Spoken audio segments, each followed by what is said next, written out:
성도 여러분 반갑습니다. 반갑습니다. 네. 오늘 또 찬양 집회로 이렇게 또 예배 드리고 하는 시간이 우리에게는 어쩌면 좀 어색할 수도 있지만 저도 이 핀마이크를 하고 제가 올라온 것도 오늘 아주 어색합니다. 어색하지만 이 온가족 예배가 하나님 안에서 더 기뻐하고 또 주님을 온전히 예배하는 예배의 시간 될 수 있기를 간절히 바랍니다. 아멘이십니까? 아멘. 여러분, 시간은 흐르는 것이 아니라 쌓인다고 합니다. 여러분 그거 아십니까? 시간은 흐르고 사라지는 것이 아니고 축적이 되죠. 그래서 없어지는 것이 아닙니다. 어떤 사람의 지금의 모습을 보면 그 사람이 지금 어떤 시간을 살아왔는지를 알 수가 있죠. 오늘 우리들의 모습들도 마찬가지입니다. 그동안 쌓아왔던 삶들이 고스란히 우리의 지금의 모습 속에 담겨져 있죠. 또한 우리는 그렇게 쌓아 올린 성벽이, 그것을 또 성벽이라고 하면 그 성벽이 매우 아주 견고할 것이라고 생각합니다. 그리고 그 성벽이 우리를 지켜줄 거라고 생각하죠. 당시 고대 시대에는 이 성벽의 기능이 외부 세력으로부터 자신들을 보호하고 지키는 것, 또 공동체성을 유지하게 해주는 것에 아주 중요한 역할들을 이 성벽이 해주었죠. 근데 오늘 우리 시대에도 마찬가지입니다. 우리는 우리를 보호하며 지켜내기 위해서 나름의 성벽들을 쌓아 올립니다. 경제적 성벽으로는 재물, 그리고 우리의 지식이나 또 경력, 그리고 학력도 더 좋은 곳으로 가야 된다고 생각하고, 직장, 그리고 사람들과의 인맥, 타인들과의 관계, 또 그 가정을 이루는 것, 이 모든 것들이 우리를 보호해주고 지켜줄 것이라고 생각하죠. 그런데 그렇게 쌓아왔던 것이 한순간에 부서지고 무너지는 것을 보게 됩니다.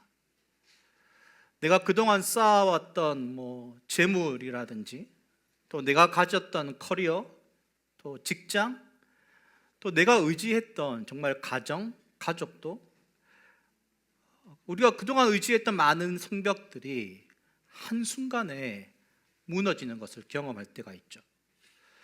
그렇다면 왜 그 성벽이 무너지는 것일까요? 첫 번째는 말씀 위에 세우지 않았기 때문입니다. 예수님이 비유해서 이렇게 말씀을 해주시죠. 말씀 구절이 있으니까 띄워주십시오. 마태복음 7장 24절에서 27절인데 네, 같이 한번 읽어보도록 하겠습니다. 시작. 그러므로 누구든지 행하는 자는 그 집을 반석 위에 지은 지혜로운 사람 같으리니 비가 내리고 창수가 나고 바람이 불어 그 집에 부딪히되 무너지지 아니하나니 이는 주추를 반석 위에 놓은 까닭이요 나의 이 말을 듣고 행하지 아니하는 자는 그 집을 모래 위에 지은 어리석은 사람 같으리니 비가 내리고 창수가 나고 바람이 불어 그 집에 부딪힘에 무너져 그 무너짐이 심하니라. 여러분, 이스라엘 백성이 그랬습니다. 그들이 하나님이라는 반석 위에 그들의 집을 짓지 않았죠. 끊임없이 우상들을 섬겼고 하나님의 말씀에 불순종했습니다. 주님의 말씀을 듣고 행하지 않았던 것이죠. 결국 그들의 성벽은 무너졌고 많은 이스라엘 백성들과 유다 백성들은 포로로 끌려서 살아가게 되었습니다. 오늘 저희들이 보게 될 본문이 느헤미야서인데 그런 상황인 거죠. 오늘 우리들도 동일합니다.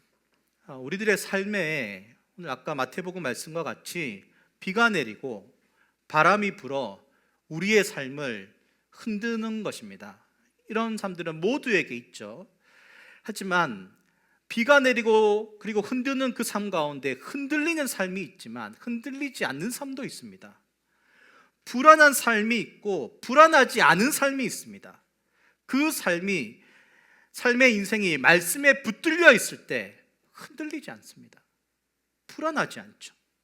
하지만 만약 쉽게 흔들리는 모래 위에 우리의 삶의 성벽이나 집이나 또 많은 것들을 쌓아두었다면 어느새 그 모든 것들은 무너지고 부서지겠죠. 그런데 말씀 위에 바르게 세워져 있어도 무너지는 경우가 있습니다. 그 대표적인 사람이 욥이고 또 우리가 목사님의 말씀을 통해 창세기에서 보고 있는 요셉이죠. 그것을 지난 목사님의 창세기 설교를 통해 우리가 깨달을 수 있습니다. 최선의 목적을 위해 이 모든 일들이 요셉의 인생 가운데 발생하였던 것처럼 하나님이 우리를 향한 놀라운 계획 때문에 우리 안에 알 수 없는 고난이 그리고 무너짐이 생길 때가 있습니다. 그때는 그 고난을 버텨내야 됩니다. 그리고 내가 할 수 있다는 힘을 그때는 빼야 되죠. 하나님께 모든 것을 다 맡겨야 됩니다. 성도 여러분 어떻습니까? 여러분은 그 인생에 쌓아왔던 성벽이 무너져 내려졌습니까? 그런데 오늘 말씀에서는요, 오늘 우리가 볼 말씀이 느헤미야서 말씀인데요, 오늘 말씀에서 하나님의 때가 되어서 다시 그 성벽을 세울 수 있도록 길을 열어주셨고 사람을 보내주셨습니다. 그 사람이 바로 오늘 저희들이 나중에 보게 될 느헤미야서의 느헤미야입니다. 느헤미야는 페르시아 수상궁에 있었습니다. 이 말씀을 그 느헤미야 8장 1절로 좀 바꿔주십시오. 네. 느헤미야는 페르시아의 수상궁에 있었습니다. 형제에게 동족의 소식들을 물었죠. 그런데 이렇게 대답하는 것입니다. 1장 3절 말씀이 있거든요. 1장 3절 말씀 네, 한번 읽어보도록 하겠습니다. 시작. 사로잡혀 오지 않고 그 지방에 남은 사람들은 거기에서 고생이 아주 심합니다. 업신여김을 받습니다. 예루살렘 성벽은 허물어지고 성문들은 다 불에 탔습니다. 느헤미야는 이 소식을 듣고 매우 슬퍼했습니다. 그리고 하나님 앞에 간절히 기도했죠. 하나님은 그의 기도를 들으시고 예루살렘으로 갈 수 있는 길을 열어주셨습니다. 그렇게 육로로 4개월이라는 시간이 걸려 예루살렘으로 돌아왔죠. 근데 그냥 돌아온 것이 아닙니다. 느헤미야는 하나님의 마음을 가지고 돌아왔습니다. 그가 예루살렘에 도착한 날에 이렇게 말씀이 있는데요, 느헤미야 2장 12절 말씀인데요, 우리 같이 한번 읽어보겠습니다. 시작. 내 하나님께서 예루살렘을 위해 무엇을 할 것인지 내 마음에 주신 것을 내가 아무에게도 말하지 아니하고 밤에 일어나 몇몇 사람과 함께 나갈세. 하나님은 느헤미야에게 당신의 마음을 주셨습니다. 그 마음은 흔들리지 않는 하나님의 마음이었죠. 하나님의 마음을 가지고 있는 사람은 잘 흔들리지 않습니다. 견고한 그의 마음은 예루살렘에 거주하는 모든 이들의 마음을 바꾸어 버렸습니다.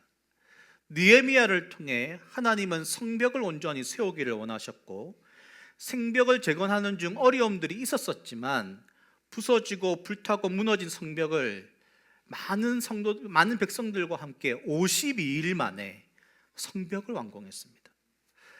그리고 성벽이 완공되고 난 이후에 이스라엘 자손들은 모두 다 이제 여러 마을로 흩어져서 살았죠. 그 내용이 느헤미야 7장 73절 말씀인데요, 같이 한번 읽어보겠습니다. 시작.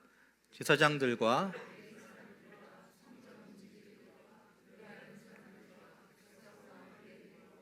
성전 막일꾼들과 나머지 이스라엘 사람들은 저마다 고향의 자리를 잡았다. 이스라엘 자손이 그렇게 여러 마을에 흩어져서 살고 있었다. 일곱째 달이 되었을 때, 이 일곱째 달이 되었을 때, 근데 그 전까지 이제 이 완공된 날짜가 6월 25일입니다. 그리고 5일 정도는 각각 자신들의 고향 마을로 흩어져서 이제는 안전한 이 성벽 안에서 이제 이스라엘 백성들이 살게 되었죠. 그리고 5일 정도의 시간이 지나서 7월이 되었을 때 흩어졌던 사람들이 다시 다 한 곳으로 모이게 됩니다. 그것이 오늘 우리가 보게 될 느헤미야 8장 1절 말씀인데요. 느헤미야 8장 1절 말씀 같이 한번 읽어보겠습니다. 시작. 모든 백성이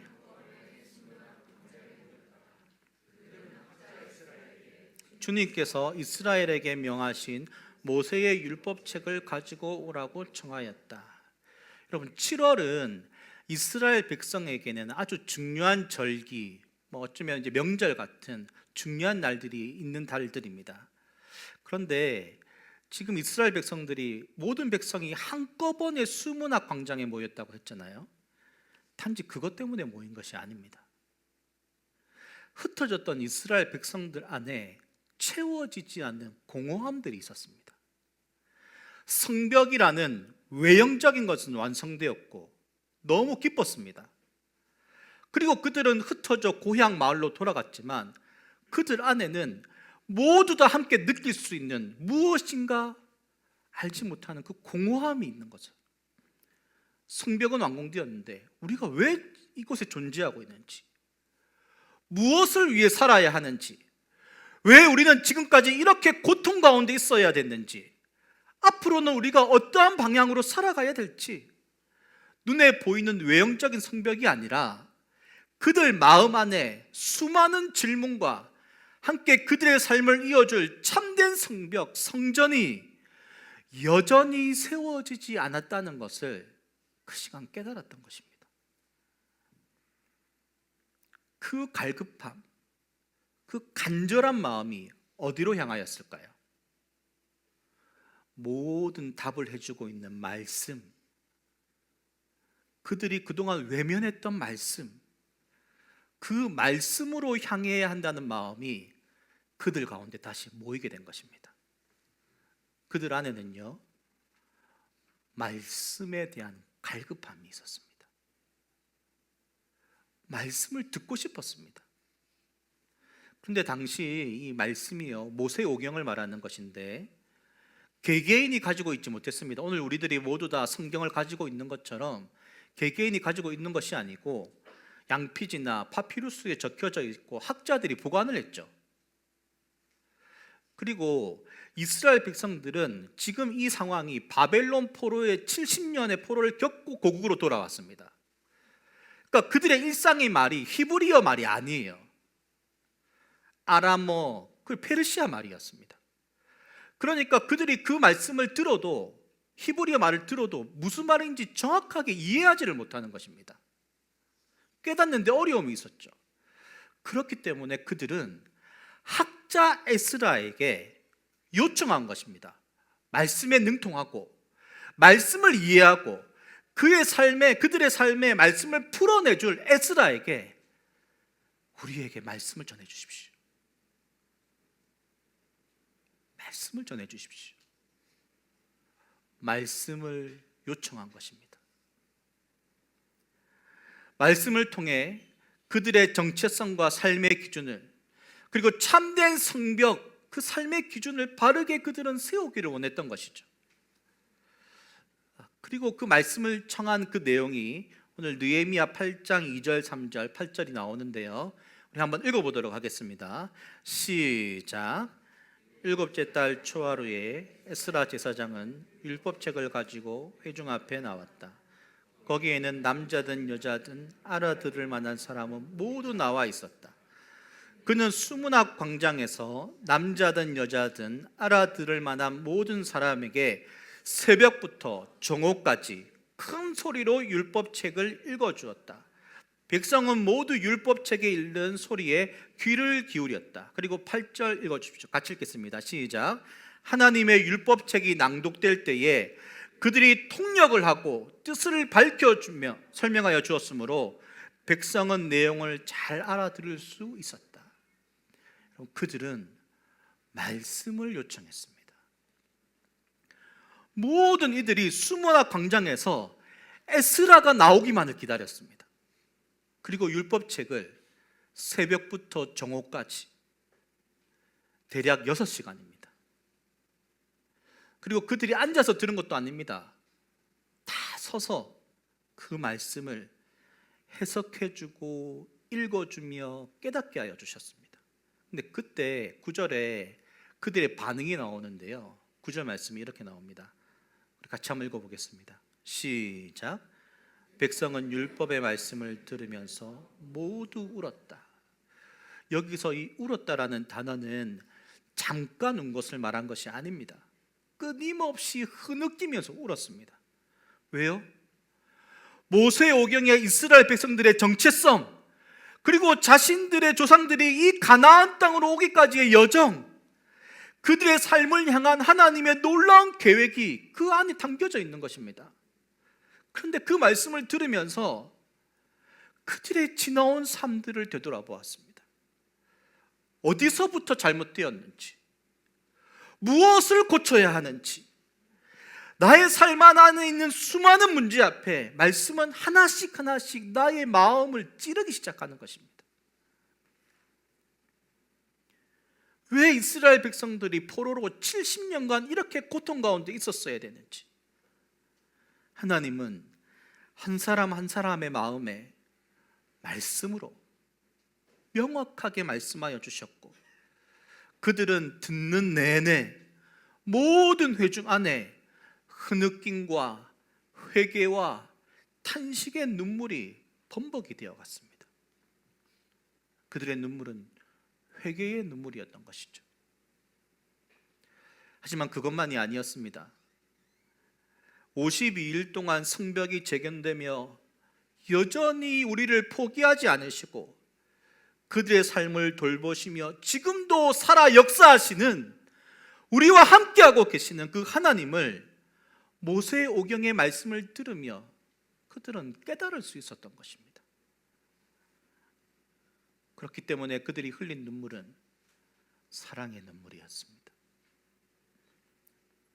성도 여러분, 우리가 온가족 찬양 집회를 이렇게 드리며 아마 어색하기도 하실 테고, 오래 서서 찬양하는 것도 어색하실 수도 있고,